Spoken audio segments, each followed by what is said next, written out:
Hello, my dear wanderers. It's Soren. Welcome back.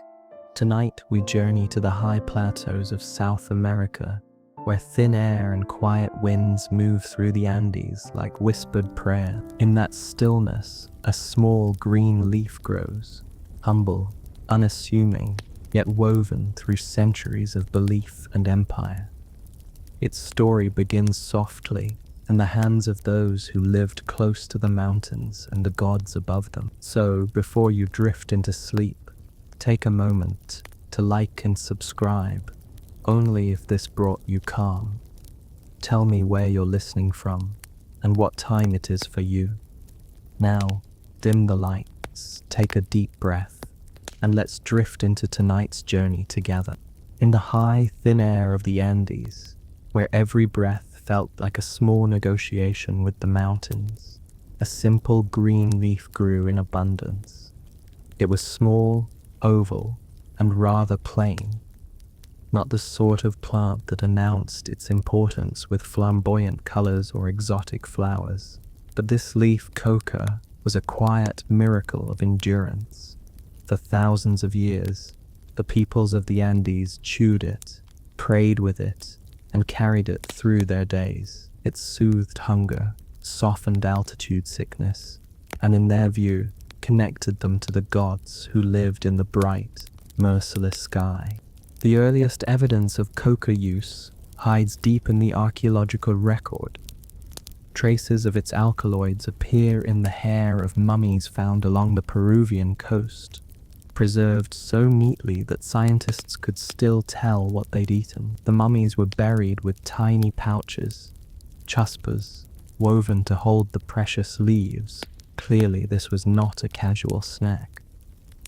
It was a kind of portable altar, a daily sacrament to balance a hard life in that rarefied air where sunlight cut like glass and the soil grudged every stalk of corn. Coca offered an improbable grace. When the Inca Empire rose to dominate those mountains, coca became more than a comfort. It turned into a symbol of divine favor and imperial order. The Incas believed it was a gift from Inti, the sun god himself.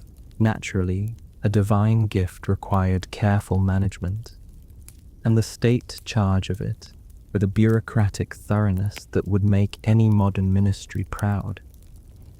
Only nobles, priests, and certain favored workers could chew coca freely. The rest, common laborers drafted into imperial service, received it by ration.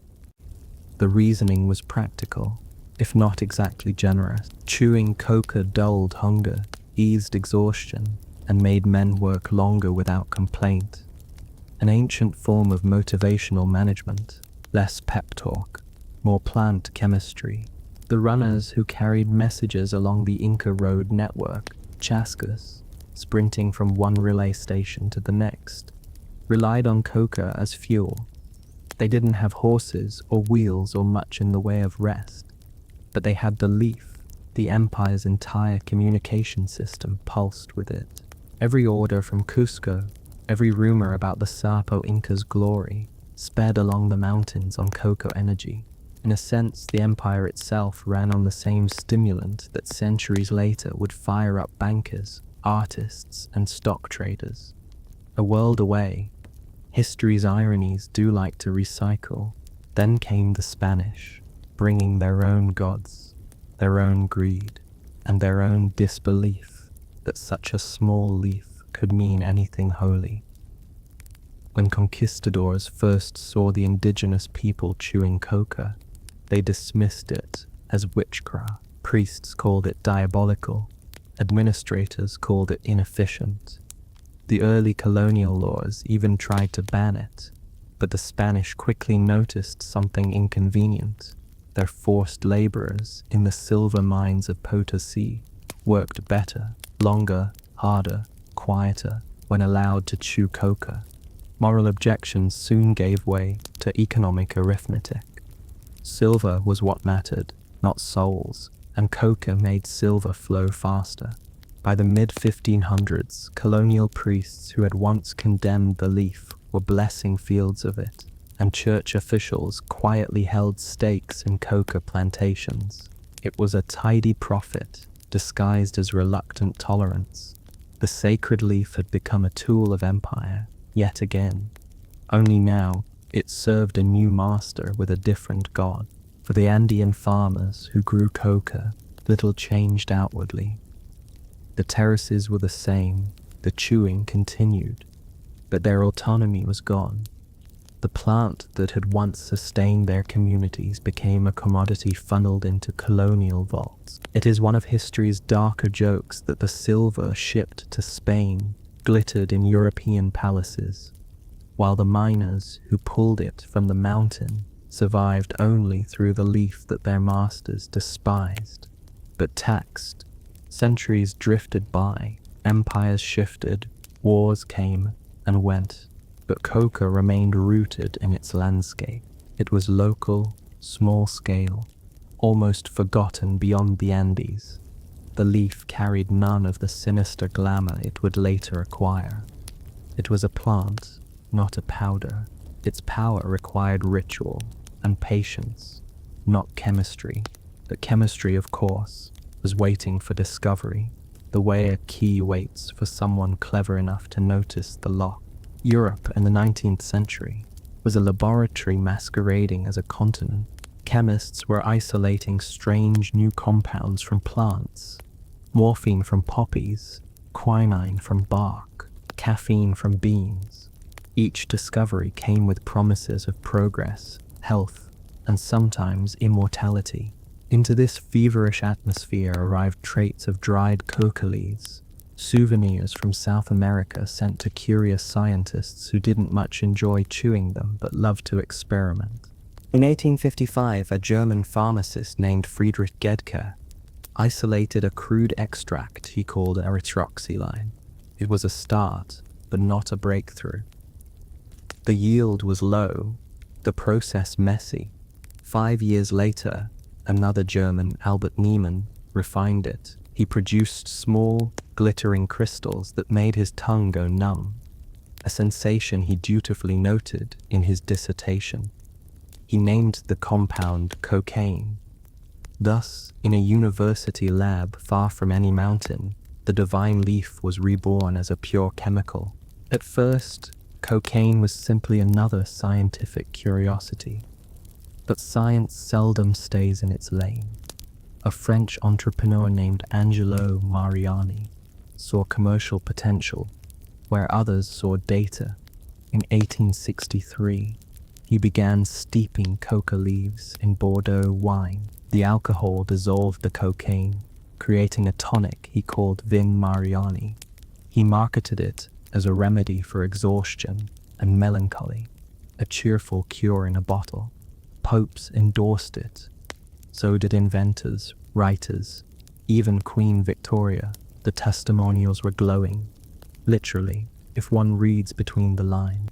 In America, a pharmacist named John Stith Pemberton, a Civil War veteran with a morphine problem, took inspiration from Mariani. He created his own version, French wine coquille. When local temperance laws banned alcohol, Pemberton reformulated the drink, replacing wine with sugary syrup and adding caffeine from the cola nut. The name practically wrote itself. Coca-Cola. Early versions contained enough cocaine to ensure that have a Coke and to smile was more pharmacology than marketing. By the late 19th century, cocaine had become a respectable miracle. Doctors prescribed it for fatigue, depression, even toothaches. Pharmaceutical companies sold it in tonics and lozenges, sometimes aimed at children. The substance that had once required a priest's blessing or a miner's endurance was now the darling of polite society, poured into teacups and tinctures. Among its loudest enthusiasts was a young Viennese neurologist named Sigmund Freud. In 1884, he published Über Coca, a paper extolling the drug as a cure for almost everything, including addiction to morphine. Freud's friends and patients tried it, often with catastrophic results.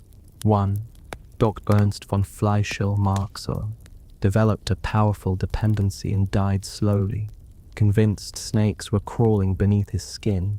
Freud, disillusioned, moved on to dreams instead of drugs. But the cultural damage was done. Cocaine had achieved intellectual legitimacy. Meanwhile, another doctor, Carl Kuller, discovered its practical magic. Cocaine, applied to the eye, produced local anesthesia. For the first time, surgery could proceed without total unconsciousness. It was revolutionary and unfortunately addictive.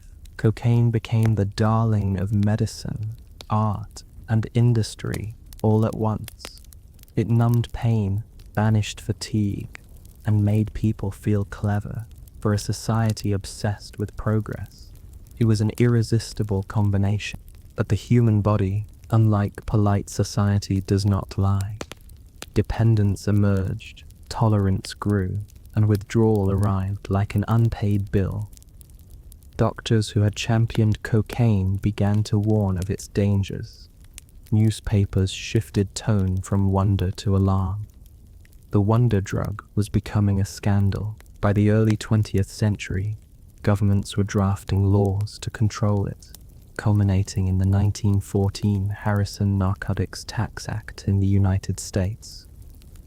It didn't ban cocaine outright, but it made selling or possessing it without registration a crime. The legal supply dried up, and with it, the illusion of safe indulgence. Yet demand, that eternal accomplice of supply, never truly dries up. When pharmacies closed their doors, back alleys opened theirs. The powder retreated underground, carrying with it the glamour of forbidden fruit.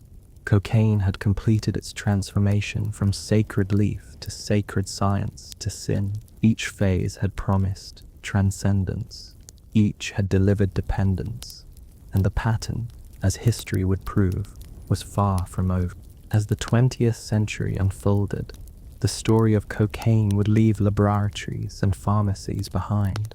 It would follow new currents of wealth and power, moving through jazz clubs, film studios, and trading floors before reaching the jungles and palaces of Latin America. The leaf that once fueled the breath of Inca messengers would soon bankroll private armies and reshape entire nations. Dynasties would rise and fall upon its glittering dust, and like all dynasties, these too would crumble beneath the weight of their own excess. The quiet collapse of cocaine's respectability might have seemed final, but in truth, it only pushed the story underground, where it could ferment in peace. Prohibition tends to act less like a wall and more like a fermentation lid. The pressure just builds. When the new century began, cocaine had already left its medical shelf and slipped into the bloodstream of the modern world. The wealthy still found ways to enjoy it at parties, in private clubs, behind the polished doors of Manhattan apartments and London drawing room. What was once a pharmacist's tonic became a whisper, a password, a fine powder folded into envelopes and trust. For artists, writers, and the chronically ambitious, cocaine offered the illusion of control. It promised focus, courage, inspiration, whatever one felt one was lacking that day. In bohemian cafes and the dim corners of Parisian studios, it mingled with absinthe and existential dread. For the anxious modern man, forever tired yet unable to stop working, it was not a vice, but a tool. Society, after all, was becoming faster, louder, more electric. Cocaine fit the tempo perfectly, but the leaf's journey had only just begun. Beneath the industrial clamor of the early 20th century, its roots were creeping south again, toward the lands where it first grew. There, a new chapter was forming, one that would replace the solitary addict with something larger, colder, and far more organized. For centuries, coca had been cultivated in small patches by indigenous farmers, the cocaleros, who used it as their ancestors had. for energy, for ceremony, for life. The leaf was mild, natural, and woven into the culture like thread into cloth. But by the mid-1900s, global demand for its distilled cousin, cocaine, had revived. The properties in Europe and North America had been shut down or heavily restricted, yet the appetite remained. It was inevitable that someone would figure out how to move the entire process closer to the source. Early experiments in this direction appeared in Chile, where smugglers and opportunists began refining coca paste, pasta base, in clandestine workshops. The chemistry was basic. The equipment crude: gasoline, kerosene, sulfuric acid, lime. These were not substances meant for skin contact, yet the workers used them bare-handed. The goal was not purity, merely potency. Once the paste existed, it could be traded, refined further, and shipped with ease. When political upheaval swept through Chile in the 1970s, the operation migrated north into Colombia. The timing was perfect, or perhaps perfectly terrible. Colombia had a long coastline, weak central authority, and a well-developed smuggling culture. Out of this fertile chaos rose a generation of men who looked at the global market and saw opportunity measured in metric tons. Pablo Emilio Escobar Gaviria began as a small-time hustler: stolen cars, counterfeit diplomas, a bit of extortion, but he had two talents that distinguished him from his peers: organization and audacity. He saw cocaine not as a luxury item, but as an industry waiting to be scaled. By the late 1970s, he and his partners, the Ocarabas, were financing coca cultivation in Peru and Bolivia, running jungle laboratories the size of villages, and shipping finished product north through the Caribbean. The logistics were astonishing. Private airstrips carved into the jungle, fleets of small planes, even submarines. A kilo bought for a few $1,000s in South America could sell for tens of thousands in the United States. The profit margins were obscene. At its peak, the Medellin cartel was estimated to supply 4/5 of the world's cocaine. Each week, millions of dollars in cash flooded south, so much money that Escobar stored it in barns and buried it in oil drums, losing an estimated 2% of his fortune each year to rats and mildew. It was a problem few accountants have to solve.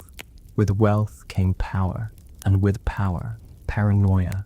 Escobar offered every official a simple choice: platal, l'argent, silver or lead. Take the bribe or take the bullet. Many chose silver, though a few brave souls chose otherwise and paid accordingly. Colombia's government, overwhelmed and undermined, became a patchwork of fear. Judges vanished, politicians were assassinated, and police officers alternated between hunter and prey depending on the day.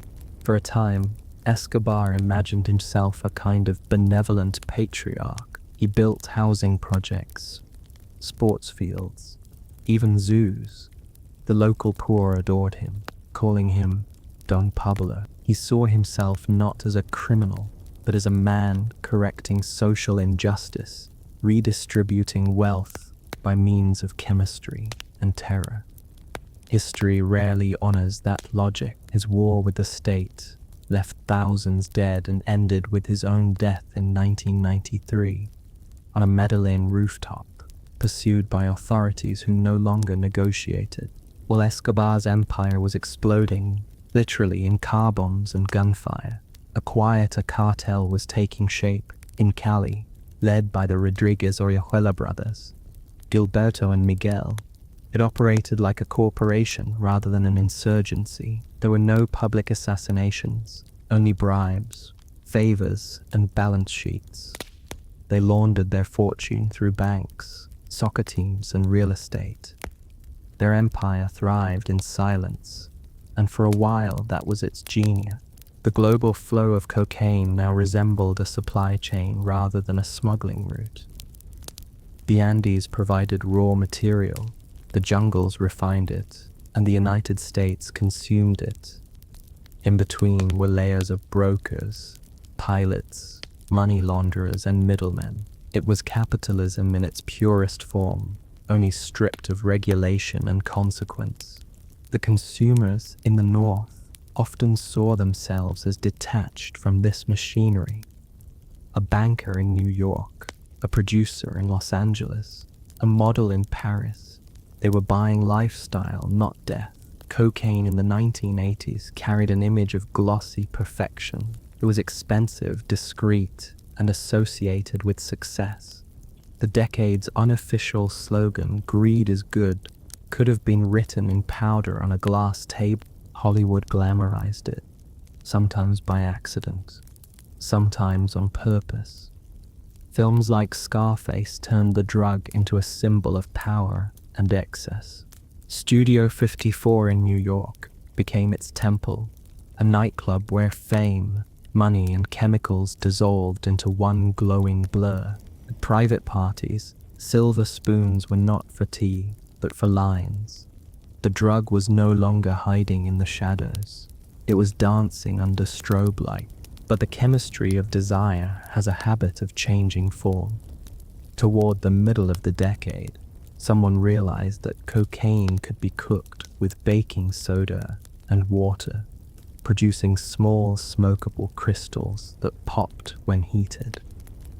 The sound gave the new product its name, crack. What had been a luxury for the wealthy now became accessible to the poor. A gram of powder could be turned into many small rocks, each sold for a few dollars. The market expanded overnight. The high from smoking crack was fast and intense, the crash just as swift. The cycle of craving turned hourly, not daily. Addiction spread through neighborhoods already weakened by poverty and neglect. The same chemical that had fueled cocktail parties now drove midnight sirens. Media coverage turned hysterical, often racialized, portraying crack neighborhoods as zones of moral decay rather than human despair. Politicians responded with laws rather than compassion. The Anti-Drug Abuse Act of 1986 introduced a sentencing disparity so extreme it would echo for decades. 5 grams of crack carried the same penalty as 500 grams of powder. The result was predictable. Prisons filled with the poor, while the rich attended rehab. Families fractured. The leaf's lineage, once sacred, then scientific, then glamorous, had reached its cruelest transformation, a mechanism for social punishment. Meanwhile, law enforcement looked south again, deciding that the problem's root must lie where the plant grew. Thus began the so-called war on drugs, which combined crop eradication with militarized raids. American aircraft sprayed herbicides over Colombian hillsides, destroying coca fields and accidentally food crops. Villages moved deeper into the forest to replant, slicing new scars into the Amazon basin. Every victory of eradication created 2 new patches of cultivation somewhere else. The idea of eliminating supply was as unrealistic as erasing demand, but wars need slogans more than solutions. And so, for decades, the world's most powerful nations fought an enemy that could sprout from any soil, as long as people still wanted to feel awake, brave, or simply less tired. By the time Escobar's body cooled, a new structure had already emerged. His death did not end the trade, it merely changed its management. The Colombians, under pressure from both law enforcement and internal collapse, began outsourcing the most dangerous part, the border crossings, to their northern neighbors in Mexico. The Mexicans, who had long smuggled contraband of all kinds, saw an opportunity not just for service fees but for ownership. The balance of power shifted quietly but decisively. What had begun as a leaf on a mountainside was now a global economy run by men who used business jargon and owned small armies. Nations negotiated with them indirectly, and sometimes direct. The powder had corrupted more than lungs and noses. It had eroded trust, institutions, and entire layers of governance. Dynasties of a different kind. Families of traffickers, each ruling a territory like medieval lords, rose in its wake. The story might have ended there, another cycle of crime and punishment fading into history.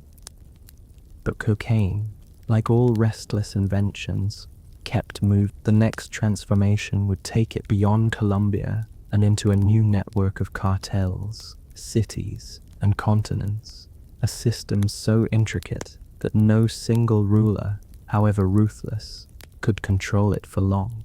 By the late 1990s, the geography of cocaine had changed again. The great Colombian empires had burned themselves out, undone by violence, greed, and the kind of internal politics that always follows easy money. But nature and business both despise a vacuum. The Mexicans, who once handled only transportation, quietly became the new masters of the trade. They had learned from their southern neighbors' mistakes. Instead of building grand palaces and taunting governments, they cultivated subtlety and connection. At first, their names carried little resonance beyond their own borders. Sinaloa, Tijuana, Juarez Gulf. These were regions, not yet brands, but soon they would symbolize a new phase of the global cocaine economy. It began with a man named Miguel Angel Felix Gallardo, a former police officer who preferred tailored suits to uniforms. He unified the smaller smuggling groups into a federation called the Guadalajara Cartel. His system was simple, elegant, and terribly effective. He divided the US-Mexico border into plazas, each a corridor of opportunity and danger. Whoever controlled a plaza controlled the flow of money and powder across it. In the beginning, the Colombians still owned the product. The Mexicans transported it, collected their fee, and stayed out of the spotlight. But wars have a way of inflating costs, and as Colombian supply lines faltered, the transporters demanded a different kind of payment. They wanted product instead of cash, a share of each shipment. It was the smugglers' version of vertical integration. Within a few years, the Mexicans were no longer couriers. They were wholesalers. After Felix Gallardo's arrest in 1989, his federation splintered into the cartels that would dominate the next 3 decades. Each controlled a region, a route, and a distinctive style of power. The Tijuana cartel, led by the flamboyant Arellano Felix brothers, favored spectacle. Their city glimmered with the same energy as a nightclub where the music never stopped, and the exits were locked. The Juarez cartel, under Amado Carrero Fuentes, ran like an airline. Literally, he was nicknamed the Lord of the Skies for his fleet of Boeing 727s, loaded with cocaine. And in the mountains of Sinaloa, a quieter, more calculating figure emerged. Joaquin Guzman Loera, known as El Chapo. El Chapo's rise was slow, almost methodical.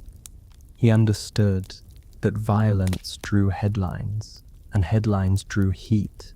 Better to tunnel beneath problems, both literally and figuratively. His engineers built elaborate networks of smuggling tunnels under the border, equipped with lighting, rails, even ventolin. While law enforcement searched the skies, he moved underground. The result was an empire that seemed omnipresent but intangible, like smoke in the desert wind. The shift from Colombia to Mexico changed the character of the drug war. Colombia's conflicts had been spectacular. Car bombs, political assassinations, open battles in city streets. The Mexican version was more diffuse, more personal. Rival cartels fought over territory with a mix of modern weaponry and medieval cruelty. Whole towns became collateral damage. The violence was rarely random, yet it felt omnipresent, spreading through whispers and late-night knocks rather than declared wars. Governments, both local and foreign, continued to respond with eradication campaigns and military partnerships. Billions were spent on equipment, surveillance, and training. For every victory announced, a new cartel appeared, smaller but more flexible.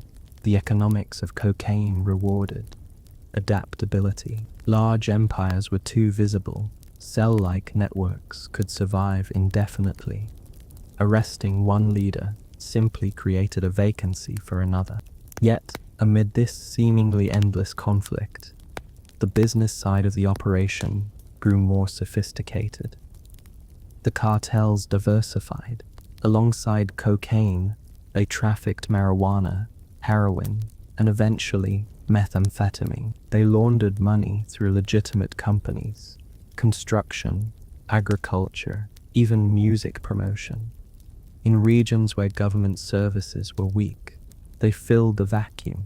They built roads, sponsored festivals, and distributed aid. To many residents, they were not invaders, but the only authority that showed up. This blending of power blurred the line between crime and governance. Some officials were bribed, others intimidated, many both.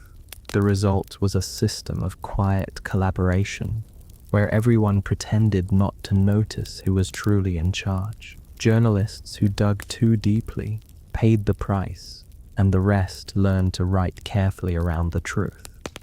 The old question, silver or lead, still applied, though by now it required no translation.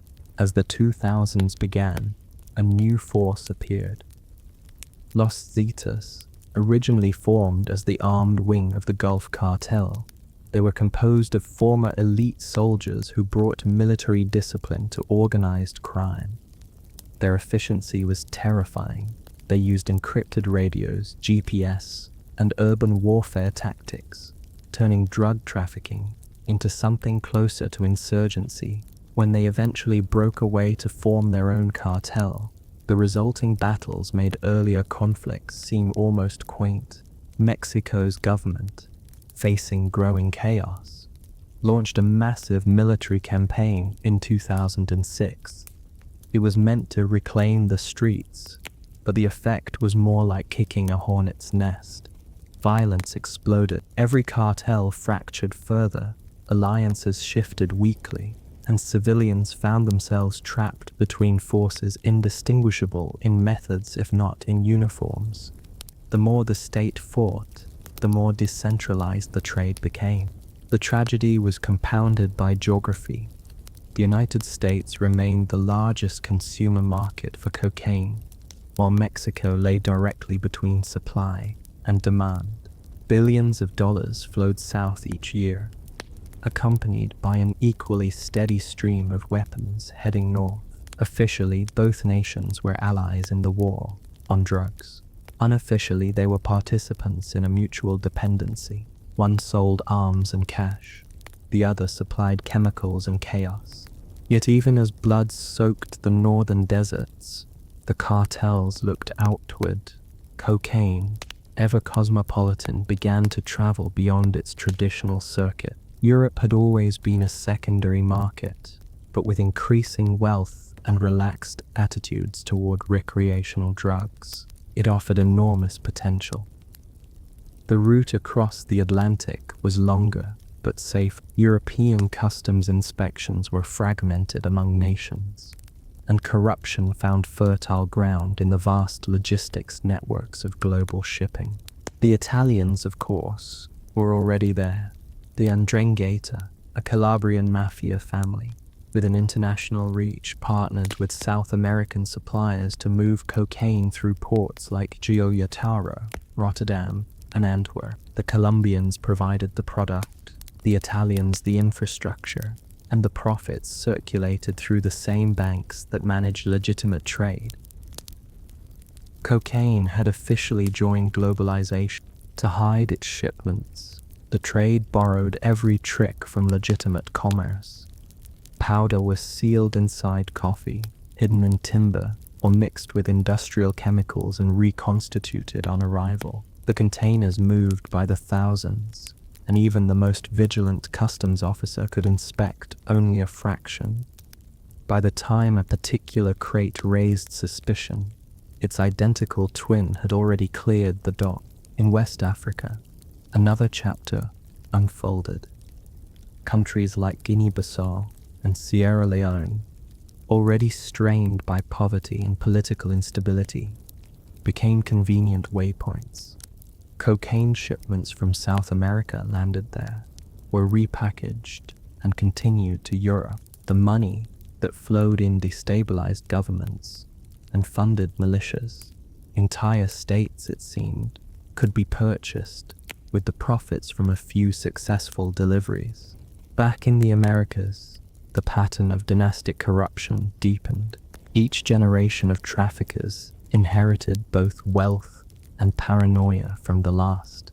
Family loyalty mixed with betrayal, forming an odd kind of feudalism. Sons succeeded fathers, cousins turned rivals, and every funeral seemed to double as a business meeting. The old aristocracies of Europe had measured power in acres and titles. The new ones measured it in shipments and secrecy. Both, however, were vulnerable to the same ancient curse: excess. By the 2010s, cocaine itself had begun to evolve again. Not chemically, not yet, but economically. Production surged in Colombia after years of decline, driven by improved techniques and political agreements that unintentionally freed up territory. The global market responded as it always does to abundance. Prices dropped, purity rose, and new consumers appeared. For a brief, strange moment, cocaine became cheaper than it had been in decades, yet more potent than ever. That period of abundance coincided with the next phase of the story: the synthetic revolution.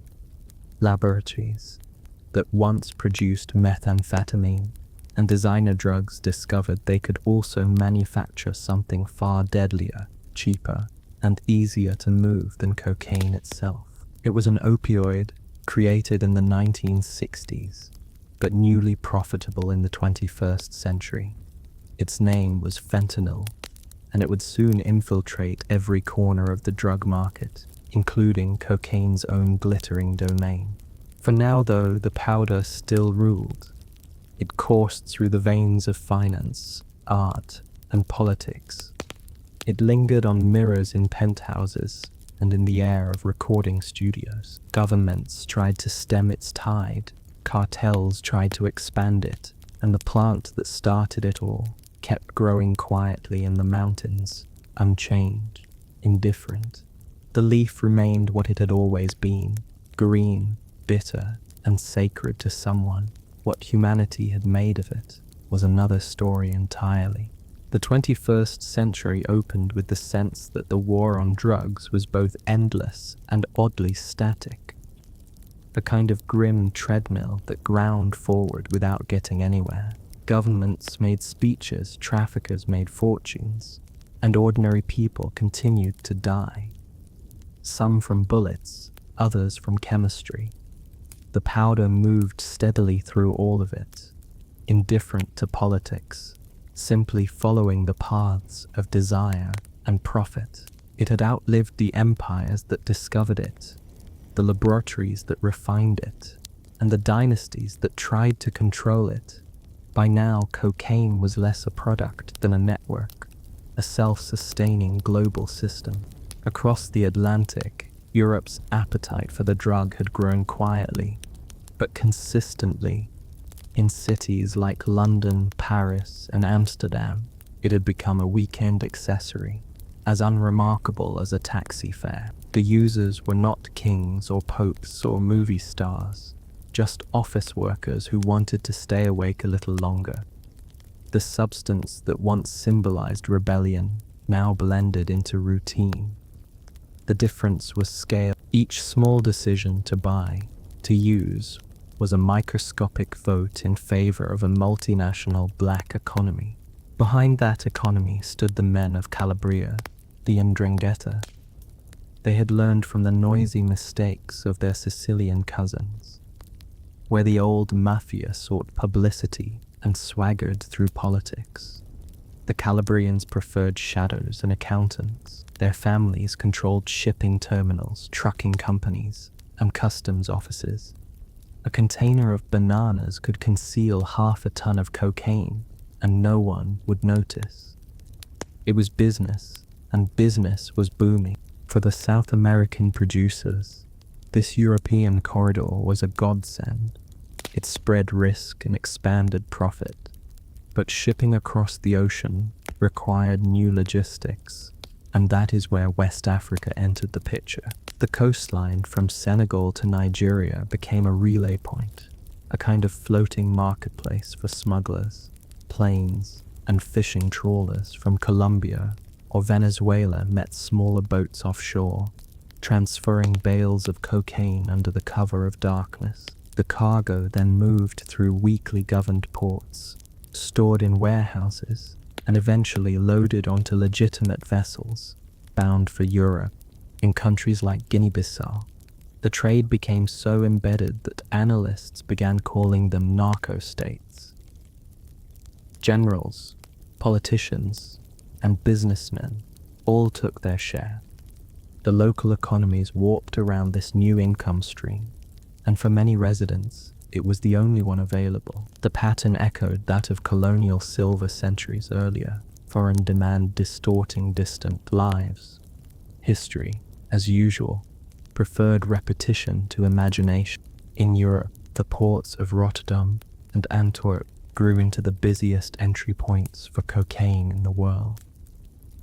Each handled millions of containers a year, and only a fraction could ever be inspected. The traffickers exploited this arithmetic with mathematic precision. A single successful shipment could offset the loss of several seizures, and even those losses served a purpose. They reassured the public that authorities were doing something. In truth, the flow never stopped. It merely changed lane. The old cartels of Medellin and Cali had ruled through centralized command, but the modern network functioned more like the internet, distributed, redundant, nearly impossible to destroy. A dozen small groups could replace one large one, and each could operate semi-independently. Money moved through offshore accounts, cryptocurrencies, and shell companies that looked identical to legitimate startups. If one link broke, another formed. Cocaine had become a perfect capitalist organism, optimized by decades of conflict. Meanwhile, consumption was no longer confined to the wealthy. In the United Kingdom, the drug filtered down from the boardroom to the pub, from high society to delivery drivers and students. In Spain and Portugal, it mingled with nightlife culture. In Scandinavia, it crept into music festivals. In Eastern Europe, it accompanied new money and the illusion of Western modernity. The product was consistent, the marketing effortless, and the risk, at least for the user, minimal compared to the social dangers faced by those who produced it. The environmental damage deepened quietly, out of sight. The process of making coca paste required gasoline, kerosene, and acids, all dumped directly into the soil or rivers. Forests were burned to plant new fields because coca exhausted the ground after a few years. The Amazon, already fragile, bore new scars visible from space. Each gram of finished powder carried an invisible trail of toxins stretching from the mountains to the sea. Yet in city apartments, thousands of miles away, few pause to imagine the landscape behind their purchase. The line on the table had been sterilized by distance. Law enforcement agencies across continents coordinated raids and press conferences. They seized shipments, froze accounts, and declared victories. The numbers were impressive, but the percentages remained dismal. For every ton captured, several slipped through. The business adjusted its prices to account for losses, just as any legal enterprise would. Even failure became predictable profit. In the Americas, the Mexican cartels continued to evolve. Their battles, public and grotesque, dominated headlines. But beneath the chaos lay a bureaucratic precision that rivaled multi-national corporations. They used accountants, engineers, chemists, and software specialists. Encrypted communications replaced walkie-talkies. Drones scouted police movements. Where Escobar had once offered silver or lead, the modern cartels offered employment contracts and social benefits, at least for those who kept loyalty. In remote areas, they built schools and clinics, a grim echo of philanthropy. People accepted their authority because the state had never provided an alternative. Through all this, the product remained steady. Cocaine's chemical structure had not changed since Albert Neumann's first crystals. What changed was its context. By the 2010s, the white powder was no longer a symbol of transgression. It was a normalized luxury, an expensive coffee for the overstimulated. That normalization proved deadly once another substance began infiltrating its supply. Fentanyl, a synthetic opioid originally developed for surgery, entered the scene like a ghost in the powder. Dealers, seeking to stretch profits, mixed trace amounts into cocaine, often without telling their customers. The results were catastrophic. Fentanyl is potent enough that a few milligrams can kill. Users accustomed to cocaine's brisk euphoria suddenly collapsed, their breathing simply stopping mid-conversation. Emergency rooms across North America began seeing overdoses that defied old patterns, patients with stimulant symptoms who died like opioid victims. At first, doctors thought it was coincidence. Then the lab reports arrived, and the numbers mounted. The logic behind the contamination was brutally simple. Fentanyl was cheap, easy to produce, and far more addictive than cocaine. Mixing the two increased the likelihood that a customer would return, or not survive long enough to complain. Whether accidental or deliberate, the blending blurred the boundary between stimulant and depressant, creating a deadly roulette. The global cocaine network, already indifferent to human cost, now carried an added layer of lethality. For traffickers, this chemical evolution required little adjustment. Fentanyl did not need fields or farmers. It came from precursor chemicals imported from Asia, processed in small labs, and smuggled by the same routes that already carried cocaine. For users, it meant that a line of white powder, identical in appearance to the old formula, could now contain something that stopped the heart within minutes. The powder that had corrupted dynasties was now casually ending lives one unsuspecting party at a time. Meanwhile, public perception lagged behind chemistry. Many still thought of cocaine as a safe stimulant, a social drug, glamorous and predictable. The idea that it could now include a lethal opioid seemed too strange, too unfair. The dealers didn't advertise the change, and the media, exhausted by decades of drug war headlines, often missed it. Only the statistics spoke clearly. Overdose deaths climbed to record highs, surpassing wars, accidents, even some pandemics. The numbers were vast, but the stories remained small. Anonymous losses scattered through every community. As demand continued, supply adjusted, yet again. The cartels expanded production deeper into the jungles, while European traffickers built new corridors through the Balkans and the Mediterranean. Cocaine's reach now spanned every continent except Antarctica, though given time, even that might be negotiable. The leaf had traveled from a sacred ritual to a synthetic contagion, and it showed no sign of stopping. Back in the Andes, among the hills where the first chuspas once carried dried leaves, Farmers still tended their coca plants. For them, the crop was not a crime, but a livelihood. Many had no other viable option. Governments offered eradication programs, but few alternatives. When helicopters sprayed herbicide, they destroyed not only coca but corn, yucca, and coffee. In protest, villagers replanted what they knew would grow. The cycle of cultivation and suppression repeated endlessly, like breathing: inhale, exhale, destroy, regrow. The global machine that turned their leaves into billions of dollars operated far beyond their reach. Its profits flowed into offshore accounts, its violence into distant headlines.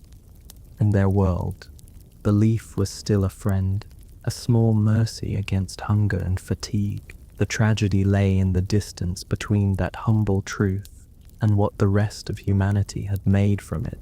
And so, the story curved back to where it began, in thin air and sunlight. The same plant, the same chemistry, the same human desire for relief. Only the scale had changed, and the consequences. Dynasties of emperors, cartels, and corporations had all tried to master the leaf, and all had been mastered by it in turn. The powder waited patiently in its quiet laboratories, unblinking, unbothered, knowing that someone, somewhere, would always want to feel a little more awake than life allowed. By now the story of cocaine had drifted into a strange equilibrium, part tragedy, part routine.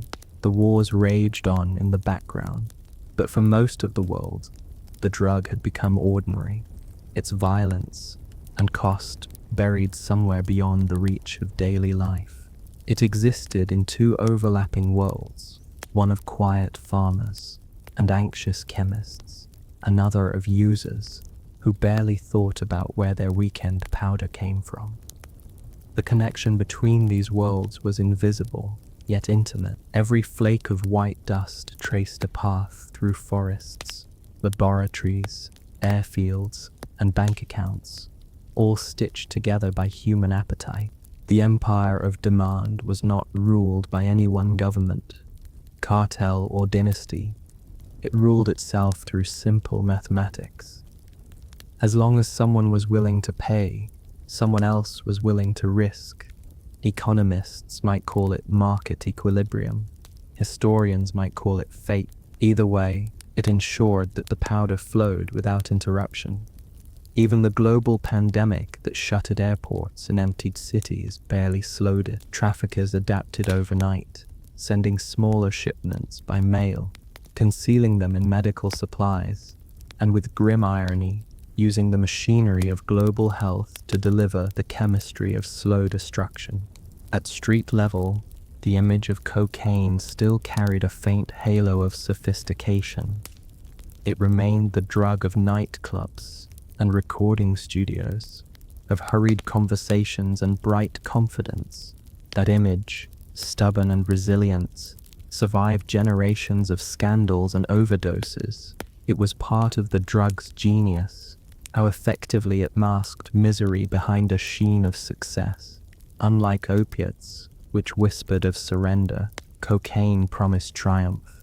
It turned exhaustion into euphoria, doubt into certainty. The trouble was, the effect faded, and the debt always came due.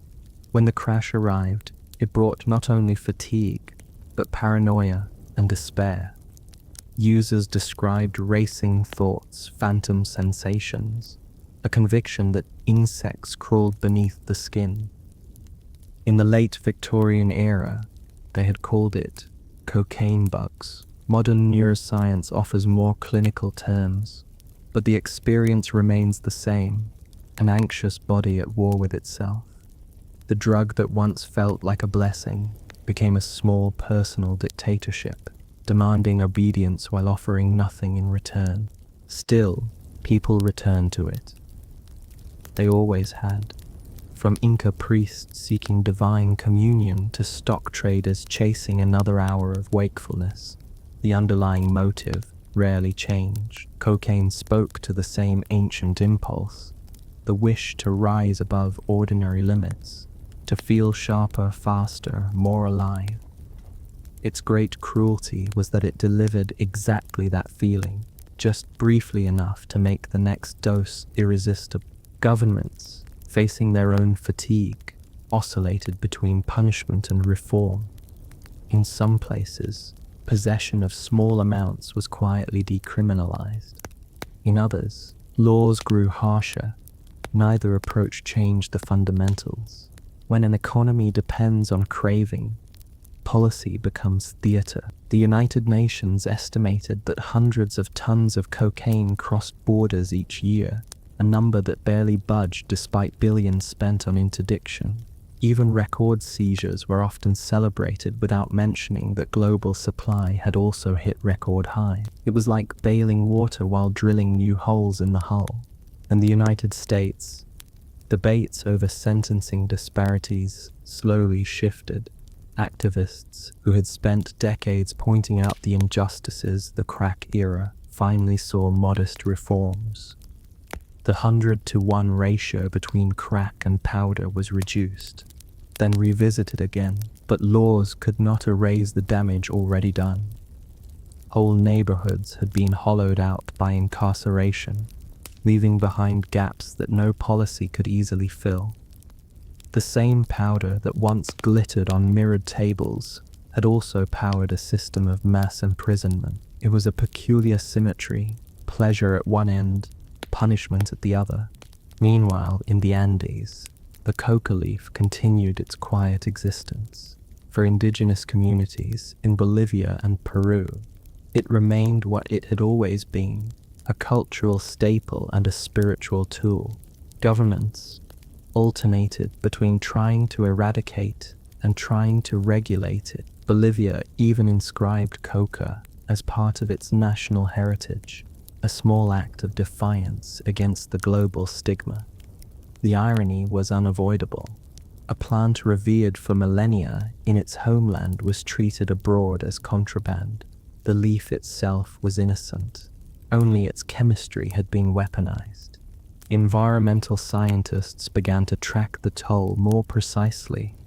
Satellite images revealed mosaics of deforested land across Colombia, each new coca plot a pale scar on the green expanse. The chemicals used to process the leaves leached into rivers, killing fish and contaminating wells. In some regions, residents could light their tap water on fire from the fuel residues. The irony was dull and bitter. A stimulant that promised energy left exhaustion in its wake, not just in bodies, but in entire ecosystems. Cocaine's social cost was harder to measure, but easier to feel. In Mexico, towns once lively with markets and music now lived under curfews. In Colombia, generations who had never known peace grew accustomed to helicopters overhead. In American cities, whole families still carried the quiet ache of the crack years, their stories reduced to statistics. In Europe, overdose numbers rose quietly, spread across demographics that had once considered themselves safe. The powder respected no borders. Yet, for all the wreckage, the trade's machinery functioned with eerie normalcy. Banks laundered billions in narco dollars, sometimes exposed, usually forgiven. Real estate markets absorbed the cash through anonymous shell companies. Economists estimated that without drug money, several major banks during the 2008 financial crisis might have collapsed sooner. The same system that condemned cocaine's victims relied, however discreetly, on its profits to stay solvent. Dynasties, indeed. Only now they wore suits and held quarterly meetings. In a sense, cocaine had accomplished what so many empires failed to do. It became global without needing conquest. It unified the appetites of rich and poor, north and south, producer and consumer. Its only constant was contradiction. It inspired both moral panic and indulgent nostalgia, both crusades and songs. Every generation reinvented its relationship with the powder, convinced it was different this time. None was. As for the chemistry itself, it stayed obedient. The alkaloid extracted by Albert Niemann in 1860 had not changed. It still numbed the tongue, accelerated the pulse, and flooded the brain with borrowed joy. What varied was humanity's context, the stories told to justify its use, the hierarchies built around its trade, the dynasties corrupted in its name. Some were literal dynasties, like the Escobars and Rodriguez brothers. Others were institutional, political parties, police forces, financial empires. All learned the same lesson. Eventually, the leaf might be cultivated, the powder might be refined, but the desire could never be contained. By the 2020s, synthetic drugs began to overshadow cocaine in headlines. Yet the old powder remained steady, its markets mature and reliable. New cartels rose, new alliances formed, but the underlying structure persisted. Analysts sometimes spoke of post-cartel economics, a diffuse network of contractors, chemists, and logistics experts, replacing the flamboyant kingpins of the past. It was less cinematic but far more durable. Cocaine no longer needed personalities. It had become infrastructure. In cities around the world, law enforcement chased leads through encrypted messaging apps, while health workers handed out naloxone to counter fentanyl overdoses. The two crises, stimulant and opioid, had fused. A user might think they were taking one drug and receive another. The old dichotomy between high and low, rich and poor, legal and illegal, blurred into something grey and continuous.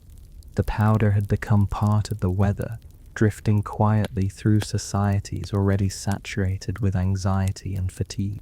And yet, the story retained its strange beauty in places untouched by the global market. In remote Andean villages, elders still offered coca leaves in ceremonies of gratitude. They prayed for rain, for harvests, for the safe return of travelers. The leaves were burned, not snorted, and the smoke rose toward mountains that had watched empires come and go. The same sun that once shone on Inca priests now glinted off satellite dishes and smuggling planes. But the leaf beneath it remained the same, green, bitter, patient. Cocaine's history, when read this way, becomes less about crime and more about human longing. Every era reinterprets that longing, spiritual in the Andes, scientific in Europe, glamorous in Hollywood, desperate in the streets. The powder itself does not care. It is chemistry, nothing more. The corruption belongs to the dynasties that believed they could control it, and to the civilizations that insisted they were above its pull. The irony, quiet but complete, is that even as societies condemn the drug, they continue to celebrate the very qualities it promises: energy, ambition, endurance, success. The modern world runs on caffeine, adrenaline, and optimism, all mild cousins of the same ancient leaf. Cocaine is simply the unfiltered version, too honest for its own good. Some night soon, somewhere in the world, someone will prepare it again, perhaps on a glass table, perhaps in a jungle shack. The ritual will be familiar, the consequences less so. Above them both, unseen, the mountains will hold their silence, remembering when the leaf was still a prayer and not a product. History, it seems, never discards its beginnings. It just disguises them in powder. It is tempting to think that stories end neatly, but the truth seldom agrees. The tale of cocaine, sprawling and untidy, refuses to resolve itself. It continues, more diffuse than before, threading through economies, forests, and human dreams. When historians of the future look back, they may find it difficult to separate the chemical from the civilization that sustained it. By then, the powder will have changed shape again, perhaps legal in some places, replaced in others, but always present, a ghost ingredient in the modern condition. Its legacy rests on three foundations: the land, the institutions, and the people. The land bears the scars most visibly, from the Peruvian highlands to the Colombian Amazon. Whole valleys have been reshaped by cultivation and eradication. The endless cycle of burning and replanting has left a patchwork of green and grey, like an unfinished quilt draped across the Andes. Every few years, new programs promise alternative development, urging farmers to grow coffee or cacao instead. Sometimes these projects succeed for a season until prices drop or pests arrive. Then the fields quietly return to coca. It is, after all, the only crop that guarantees a buyer. Institutions, too, have been altered. The drug war transformed police forces into armies, and armies into business partners. Courts hardened, prisons swelled, and laws multiplied. In countries touched by trafficking, politics absorbed the logic of the trade: short-term gains, flexible ethics, permanent crisis. The corruption it fostered is less about greed than survival. In regions where honest work cannot feed a family, bribery becomes simply another word for employment. Over time, even language adjusts. Words like protection, donation, or expedite acquire new shades of meaning, all hinting at the invisible tax collected by the powder. For individuals, the legacy is quieter but more intimate. It lives in the small tremors of anxiety that follow a high, in the long hours of withdrawal, in the families waiting outside treatment centers. It lives too in the unspoken complicity of societies that simultaneously condemn and consume. Cocaine thrives in contradictions, and modern life offers no shortage of those. We crave stimulation, but resent dependence, idolize productivity, but lament exhaustion. The drug simply takes these cultural habits to their logical extreme. Economically, cocaine remains a marvel of efficiency. It connects rural poverty to urban excess. With minimal overhead, each link in the chain, grower, processor, smuggler, dealer, knows only the next. This compartmentalization protects the network and erases responsibility. The same design principles appear in legitimate industries, though their products are less volatile. In this sense, cocaine is not an aberration, but a mirror. It reflects the larger system that created it, fast, globalized, and perpetually hungry. Culturally, its image continues to evolve. In popular media, cocaine still appears as shorthand for decadence or ambition, depending on the mood of the script. Its presence can signal danger or sophistication, corruption or charisma. Few substances have managed such narrative flexibility. It slips easily from villain to hero and back again, depending on who is holding it and how the light hits the glass table. Yet, beneath the myth, the basic chemistry remains unimpressed. The molecule does what it has always done, blocks the reuptake of dopamine, floods the synapses, and briefly convinces the user that life's volume knob has been turned up. Neuroscientists can diagram it in exquisite detail, but the subjective feeling remains simple, a fleeting sense of completion. The tragedy lies in how quickly that feeling decays, leaving behind only the memory and the need to chase it once more. In environmental terms, the damage continues long after the last shipment leaves the jungle. The chemicals used in refining seep into the soil, turning once fertile land into sterile waste. Streams run cloudy with fuel and acid. Children play near pools that hiss faintly in the sun. The cleanup, when it happens, costs more than the drugs ever earned for the farmers who grew them. But cleanup rarely happens. The forests heal themselves slowly, concealing the evidence beneath new leaves, as if trying to forget. The political landscape shows similar scars.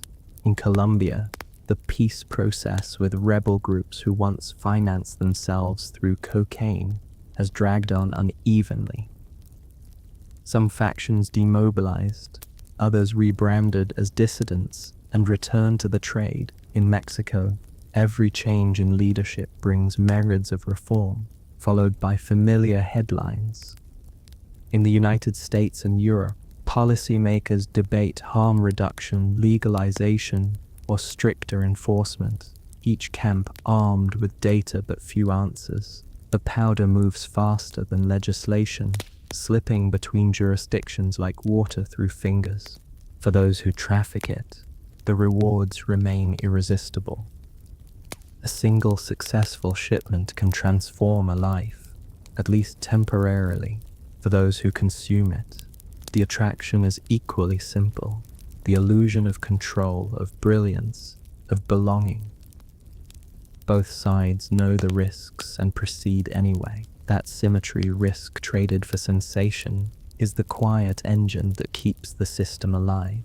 Sometimes the story resurfaces in moments of dark comedy. A record-breaking seizure makes the news, complete with official photos of uniformed men standing beside neat stacks of packages wrapped in plastic. The total value is announced with solemn precision, as if it were a harvest report. Within weeks, prices on the street adjust slightly, then stabilize. The effect is barely noticeable. The machine absorbs its losses, indifferent to drama. In quieter corners of the world, archaeologists still find traces of ancient coca rituals, ceramic bowls, tiny pouches, and carvings of figures holding leaves to their mouths. These relics belong to a time when the plant's power was understood as sacred, not economic. The difference between a ritual and a habit, it seems, is only a few centuries of industrialization. The Andean peoples once offered coca to their gods to ask for strength and forgiveness. Modern users, in their own way, do the same, though their altars are mirrored and lit by electricity. What lessons, if any, emerge from this long descent? Perhaps only that human longing is a renewable resource. We invent substances to soothe it, institutions to control it, and narratives to excuse it. Each generation thinks it has mastered the equation, and each is surprised when the balance tilts again. Cocaine's journey from mountain leaf to global commodity illustrates not moral failure, but a kind of evolutionary adaptation. We built a world that rewards constant motion, then reached for a chemical that could keep up. In that sense, the powder corrupted dynasties, not because it was evil, but because it was honest. It amplified the desires already present: wealth, power, recognition, and exposed their cost. From the Inca priests rationing coca to royal courtiers sipping coca wine, from industrialists marketing miracle tonics to cartels funding private armies. The pattern remained constant: belief in control, followed by loss of it. Dynasties fell not from external invasion, but from the quiet implosion of excess. And so the story drifts toward its unfinished end. Somewhere, a chemist refines a new formula. A pilot loads a small plane. A dealer cuts powder with something stronger.